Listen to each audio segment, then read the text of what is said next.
Sebelum menonton, jangan lupa like, subscribe, dan tekan tombol lonceng. Selamat menyaksikan. Salam hangat untuk sahabat Eljon dimanapun berada. Bersama saya Tania, Putri Pariwisata Indonesia tahun 2022 dalam program Community Update.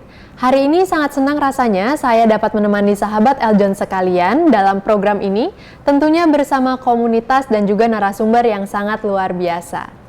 Hari ini saya tidak sendiri, ditemani oleh Bapak Martinus Joni Sugiarto selaku host kita pada hari ini.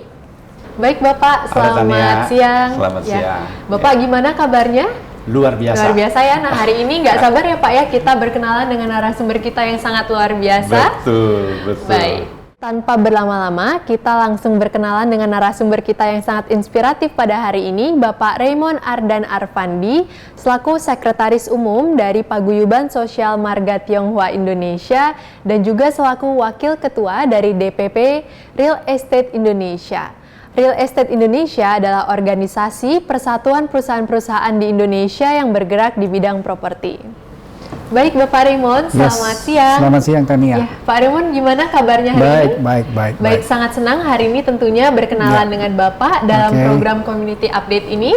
Langsung saja mungkin dengan Pak Joni. Jadi Tania, kalau kita punya kesempatan ketemu dengan Pak Raymond, mesti banyak yang kita tanyain. Yang muncul ke permukaan memang cuma dua organisasi, dari REI dan dari PSMTI. Saya yakin di belakang itu masih banyak yang belum kita ketahui. Boleh nggak Pak diceritakan Bapak berada di organisasi mana aja Pak?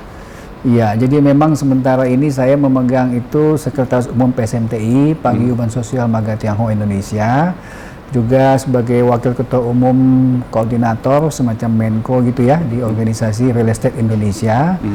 Juga saya masih memegang jabatan itu Wakil Ketua Umum sebuah organisasi konstruksi yang dinamakan dengan Asosiasi Aspal Beton Indonesia. Mereka adalah perusahaan-perusahaan yang menggerakkan industri aspal se-Indonesia. Kemudian ada juga Kadin, ada Gapensi, Gabungan Pelaksana Konstruksi Indonesia. Di samping itu juga ada beberapa organisasi sosial keagamaan rohani lah di gereja. Kebetulan karena saya Kristen Katolik, jadi aktif juga di organisasi-organisasi sayap gereja, gitu loh. Tuh, yang baru diingat oleh beliau spontan 7. Saya itu ada 7. Belum lagi yang nanti kalau ditelusuri lagi ternyata mungkin banyak. Nah, Bapak kan sebagai seorang tokoh dari Sulawesi Selatan yang sudah menjadi tokoh nasional. Jadi kalau kita cerita di kalangan real estate itu, sampai saya ceritakan ke Palembang, teman saya kenal dengan Pak Raymond. Cerita ke teman saya di Bangka, kenal juga dengan Pak Raymond. Jadi beliau ini sekarang sudah menjadi seorang tokoh nasional. Boleh nggak diceritain Pak, Bapak bisnisnya apa aja sih? Oke. Jadi memang saya masih sebagai seorang businessman gitu ya. Kalau bisnis itu masih bergerak di bidang konstruksi Pak. Konstruksi itu khususnya di bidang konstruksi jalan, gedung gitu ya. Kemudian juga ada properti, makanya saya ada di organisasi Real Estate Indonesia karena kita membangun properti, ada perumahan, ada ruko, ada office gitu ya. Juga ada perhotelan ya. Ada konsorsium saya dengan Pak Willianto itu di perhotelan. Dan juga ada beberapa yang trading perdagangan seperti supplier bahan alat berat gitu ya, F&B gitu, ada beberapa gitu loh. Luar biasa Tania. Jadi semuanya sudah diambil, pantas kita nggak kebagian. Enggak lah, masih jauh Pak, masih jauh. Luar biasa. Tapi dari sekian banyak bisnis, menurut Bapak nih, kedepannya yang paling punya prospek, apakah tetap real estate, ataukah di konstruksi, apakah di pembangunan jalan, atau di FB, atau di hotel, mana yang menurut Bapak paling prospektif? Melihat perkembangan zaman, saya kira Pak Joni kita semua akan sepakat bahwa dunia IT akan menjadi yang paling top of the top akan datang. Ya, hampir semua aktivitas kegiatan kita itu sudah dikendalikan oleh sebuah alat komunikasi yang kecil yang kita namakan dengan handphone. Ya, handphone ini sudah menghapus ya boleh saya katakan beberapa segmen TV, radio gitu ya. Bahkan transaksional yang ada sekarang itu secara internet semua dilakukan melalui handphone. Jadi kalau kita melihat prospek ke depan itu, dunia bisnis itu akan sangat bergantung pada IT. Itu tidak bisa dipungkiri. Nah, gitu loh. Tetapi di segmen lain tetap secara offline kita butuhkan. Dunia properti kita juga butuh. Masyarakat butuh rumah untuk tempat tinggal. Betul. Konstruksi juga butuh pembangunan, ya, karena ini semua saling mengikat. Jadi semuanya itu pasti masih ada. Pasti. Hanya di ujung tombak itu IT. Ya, IT. Artinya kalau kita berbicara dari segi kecepatan, dibandingkan dengan segmen-segmen lain ini, ya kita sama-sama percaya bahwa kecepatannya dunia IT akan lebih cepat daripada dunia-dunia yang lainnya. Iya. Gitu loh. Jadi contohnya misalnya saya katakan Pak, kalau properti membutuhkan waktu 2-3 tahun untuk berkembang, mungkin IT setahun sudah selesai. Iya. Itulah mungkin kurang lebih ilustrasinya seperti begitu. Tapi mungkin juga cepat kadaluarsa ya, karena bisa teknologi baru muncul terus. Bisa jadi. Tapi kita bicara segmennya, segmen IT-nya itu menurut saya tidak akan habis. Betul. Tidak Dia akan berkembang habis. terus. Dia akan berkembang terus. Iya. Gitu. Itu kalau cerita IT, Tania, itu sering membuat orang cemburu. Gimana Kalau itu, Pak? Dulu kita itu sebelum tidur ngelihat istri kita, Oke. bangun tidur lihat istri kita. Sekarang ini Lihat handphone. menjelang tidur yang dipegang masih handphone. Bangun tidur yang pertama dicari handphone. Iya. Nanti sebentar lagi Tania akan menemukan hal yang itu. Iya. Dia akan merasakan nantinya. Dia Ya. akan merasakan, Iya. karena dia belum berkeluarga ya. Jadi nanti akan merasakan seperti itu. Itu yang membuat sebel kadang-kadang ya. Iya.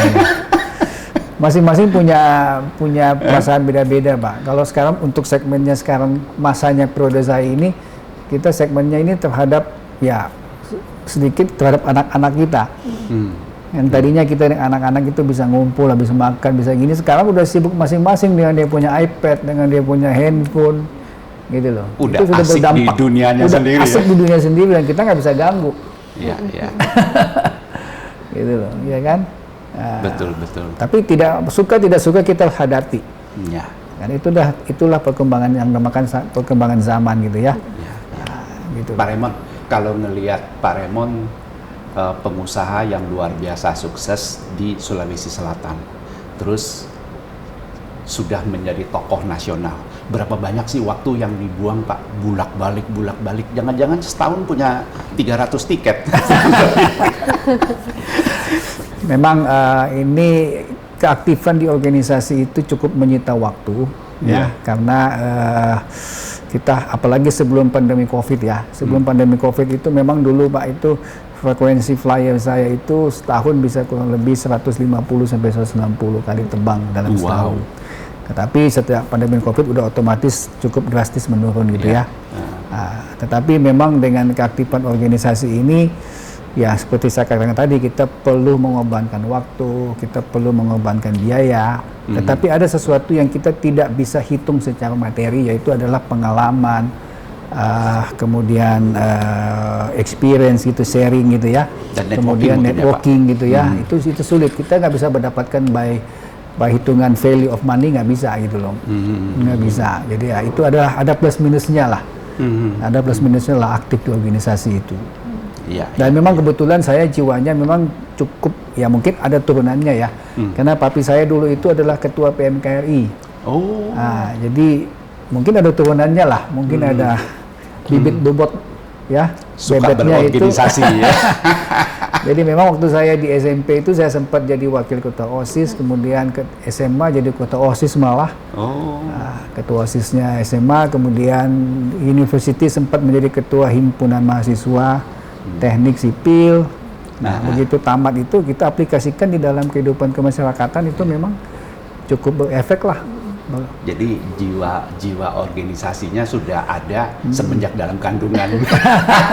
Diturunkan ya Pak ya? Diturunkan. Tapi dari sekian banyak organisasi Pak, kan tentu organisasi itu terdiri dari pengurus-pengurus yang sangat bervariatif. Terus punya anggota-anggota. Anggota juga tiap organisasi berbeda-beda. Ya kan? Dari latar belakang mereka, attitude mereka, saya lihat Bapak santai-santai aja di semua organisasi, nggak stres itu Pak. Iya, jadi memang mungkin karena saya udah cukup lama berkiprah di organisasi, jadi sedikit banyak pengalaman saya membaca situasi itu udah lebih wise lah menyikapinya gitu ya. Saya lihat kalau ini tendensinya seperti begini, kalau kita bikin begini akan memperkeruh. Mungkin kita kasih gini aja gitu loh, ya. Jadi ya itulah yang saya bilang tadi, learning by doing itu ya. Jadi kita mendapatkan suatu pengalaman dari sebuah aktivitas kita itu yang mungkin tidak ada ilmunya, tapi kita bisa mendapatkan suatu experience yang value of money-nya juga tidak bisa dihitung, tapi itu hanya value of kita punya attitude, kita punya power untuk kita punya diri sendiri aja yang kita dapatkan, gitu loh Pak. Tania, sebentar lagi 2024 kan? Betul. Ada pemilu kan? Kira-kira kalau beliau mencalonkan diri cocoknya buat daerah atau buat pusat? Buat pusat Buat kayaknya. pusat.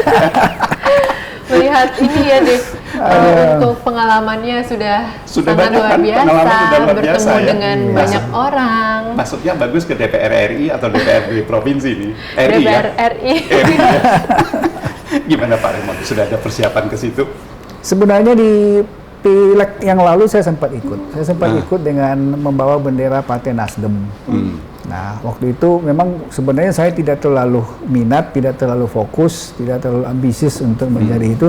Saya diajak oleh Ketua Nasdem, Sulsel waktu itu untuk mencalonkan diri, membawalah komunitas-komunitas yang minoritas gitu ya. Tujuannya adalah bagaimana mengajak, mengendorse mereka supaya aktif. Kita jangan jadi warga negara yang pasif. Iya, Minoritas ini juga harus tahu bahwa kita punya hak yang sama. Dan kita punya kepentingan yang sama untuk membesarkan bangsa ini. Nah, dipasanglah saya sebagai caleg. Waktu itu saya persiapan hanya 1-2 bulan, Pak. Dan memang hasilnya cukup kaget juga saya. Waktu itu saya sempat dapat 17.000 suara di Kota Makassar, tetapi belum mencukupi untuk duduk sebagai anggota DPR RI. Iya. Gitu loh. Ya, saya tidak kecewa karena memang yang saya katakan tadi bahwa saya, bahkan waktu itu saya diledekin sama Ketua Nasdemnya. Waktu itu dia bilang, kan saya udah bilang kamu gitu, tambahlah, fokuslah, tambah ini sedikit jadi kamu. Udahlah Pak Ketua, saya masih mau di Makassar aja, saya bilang gitu kan. Nah, akhirnya begitulah. Tapi dengan pilihannya. persiapan hanya 1 bulan bisa dapat 17.000, itu luar biasa loh. Ya kan? Luar biasa banget. Coba kalau ke depannya 2024. Nambah lagi mungkin Punya ya Pak. persiapan bisa lebih panjang ya. Saingannya cukup banyak Pak Joni, saingannya cukup banyak, dan memang dunia politik kita ini rupanya menjadi sebuah segmen yang masih dikejar oleh banyak orang. Dan sayangnya, yang seperti kita ketahui sama-sama, dunia politik ini memang ya boleh dikatakan lurus, boleh dikatakan agak miring, ya itulah keadaannya.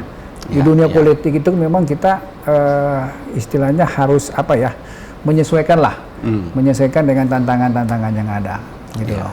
Kalau tanda kutip ya, kalau saya tidak melakukan misalnya attack campaign, saya di attack campaign sama orang lain.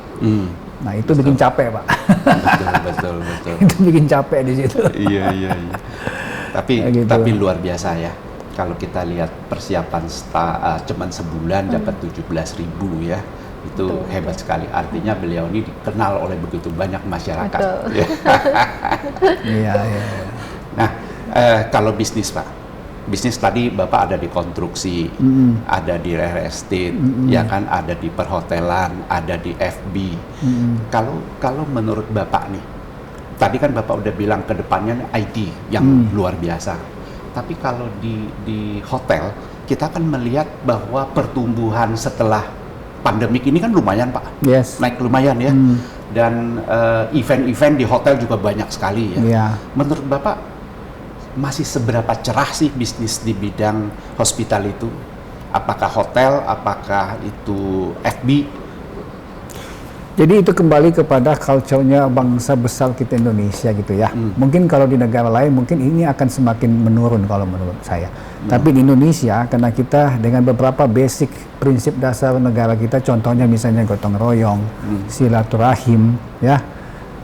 Kemarin begitu selesai pandemi, orang berlomba-lomba Pak, berlomba-lomba bikin acara. Tujuannya apa? Hanya untuk bersilaturahim, mau ketemu, mau ngobrol, gitu loh. Saya dulu, waktu saya lupa, waktu mungkin 10-15 tahun lalu ya, teman saya waktu itu ngajak saya untuk bikin bisnis online, katakanlah seperti online shop begitulah.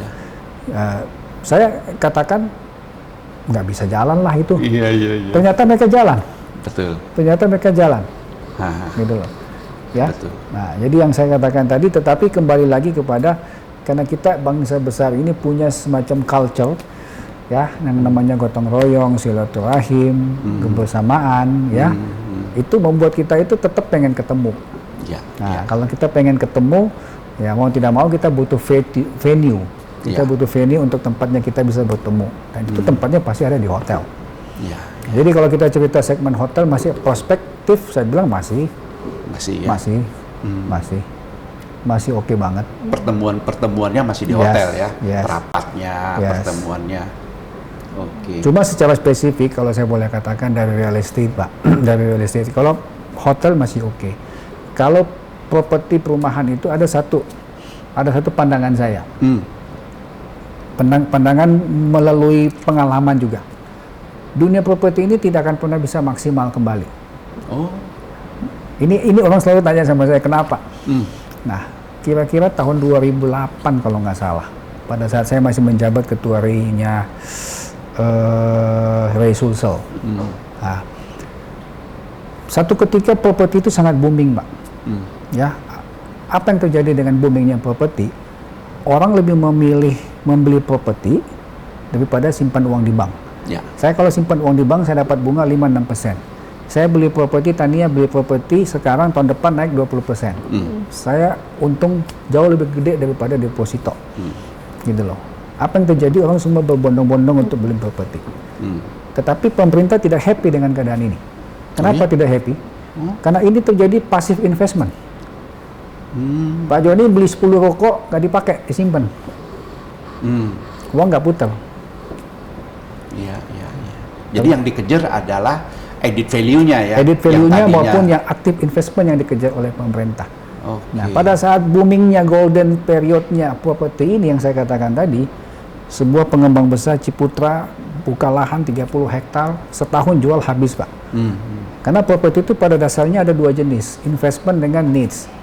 Ya, nah, investment ini pada saat itu besar banget.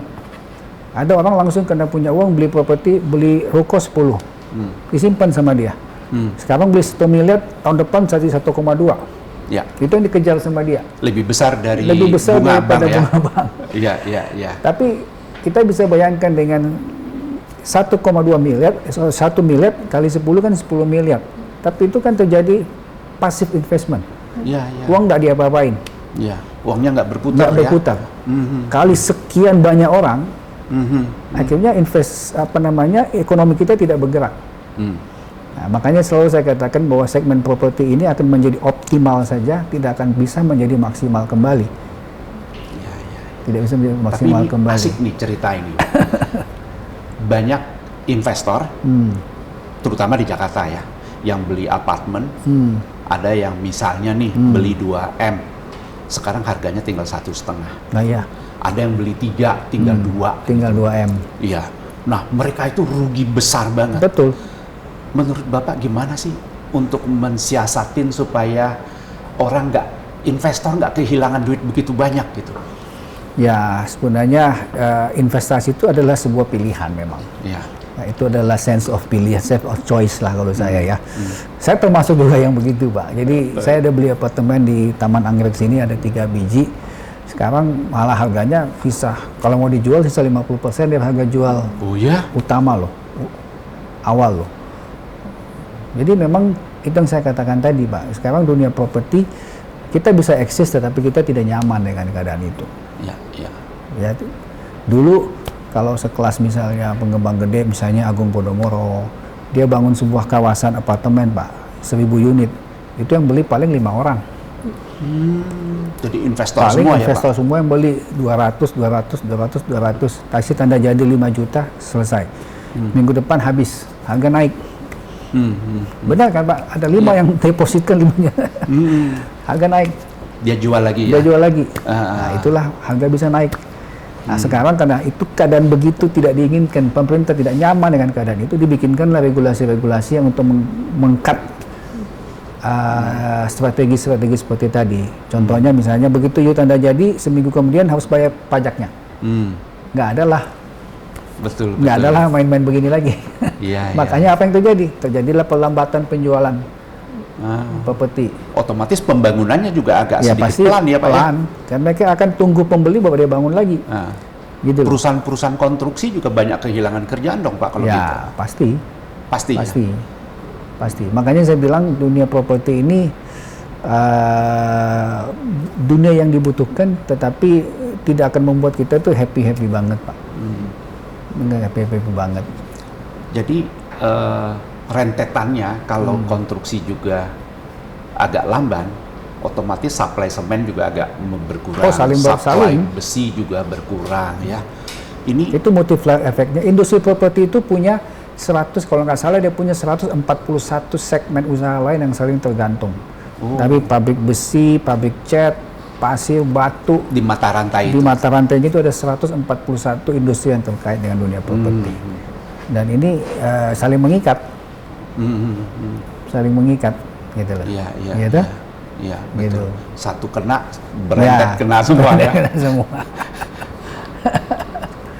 Kalau gitu pulihnya kapan Pak? Kita butuh waktu. Terlalu banyak faktor-faktor lain yang membuat dunia properti itu, saya tidak mengatakan dia melambat ya, tetapi untuk menjadi sebuah saman keemasannya lagi itu butuh suatu proses yang cukup panjang dan usaha effort yang luar biasa lah. Padahal kita punya warga negara 270 juta orang loh. Ya, harusnya kita punya segmen ini bagus banget.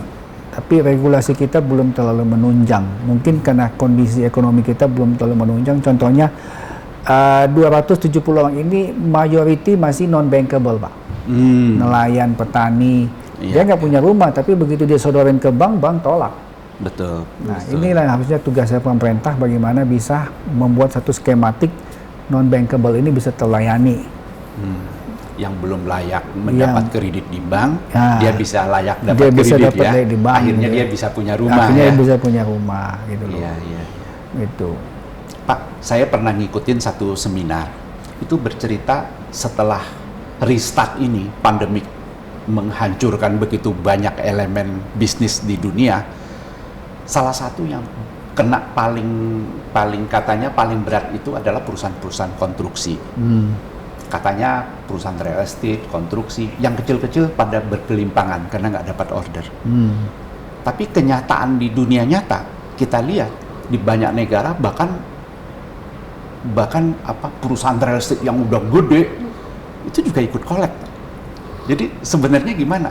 Sebenarnya kenapa sih mereka nggak bisa mempertahankan? Sementara yang kecil collect karena mungkin modal, mungkin lapangan pemasaran. Yang gede ini kan sudah mapan Pak. Kok ikut-ikut collect? Ya, kembali kepada prinsip ekonomi itu demand, demand and supply Pak. Demand-nya yang Dia turun, bisa buat ya? supply-nya, tapi kalau demand-nya nggak ada ya collapse juga Pak. Oh betul. Collapse juga, karena dia juga mengharapkan itu dia bisa berputar kan, cash flow-nya bisa terputar daripada demand and supply. Saya suplaikan 2.000 unit, saya targetkan 2 tahun selesai. Dengan adanya hantaman pandemi, 5 tahun belum tentu selesai. Ya mau nggak mau akan. Jadi walaupun perusahaannya besar, dia Besar. nggak punya cash flow ya? Ya cash flow-nya pasti akan juga boleh dibilang dia punya perhitungan sendiri lah Pak. Saya nggak mengatakan dia nggak mampu. Mungkin mampu, tapi contohnya misalnya Bapak punya cash flow, oke, tapi tentu Bapak tidak akan istilahnya mendrop semuanya untuk spekulasi dengan sebuah kondisi itu kan tidak. Iya, Apalagi kita membaca situasi bahwa dengan pandemi ini orang banyak kehilangan itu additional salary, tambahan pendapatan, ya take home pay-nya semua berkurang, akhirnya dia nggak bisa memiliki rumah. Tidak ada demand-nya, tidak ada demand-nya gitu loh. Itu semua mereka bisa baca Pak. Teman-teman pengembang besar ini semua punya tenaga-tenaga ahli bisa membaca situasi. Saya bangun 1000.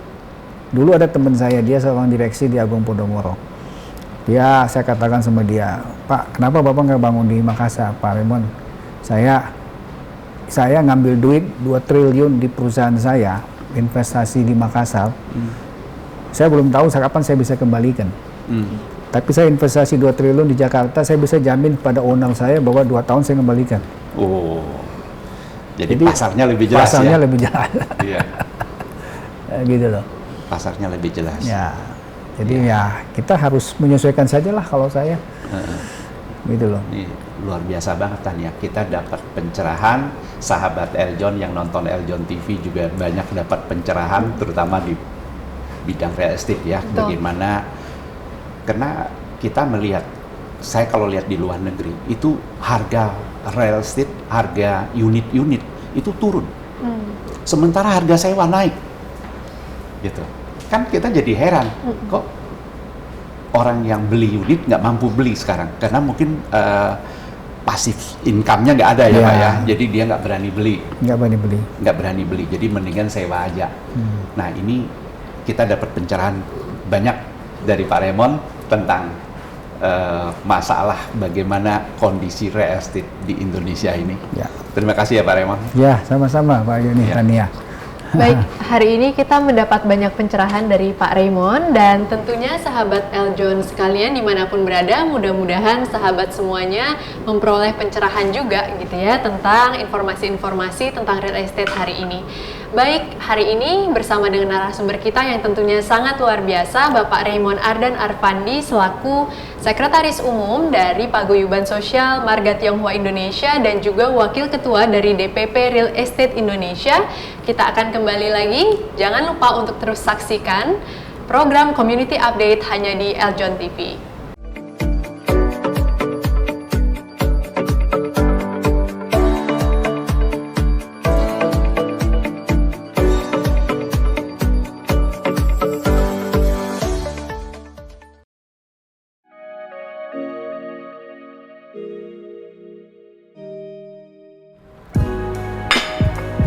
Hai, sudah nonton ya?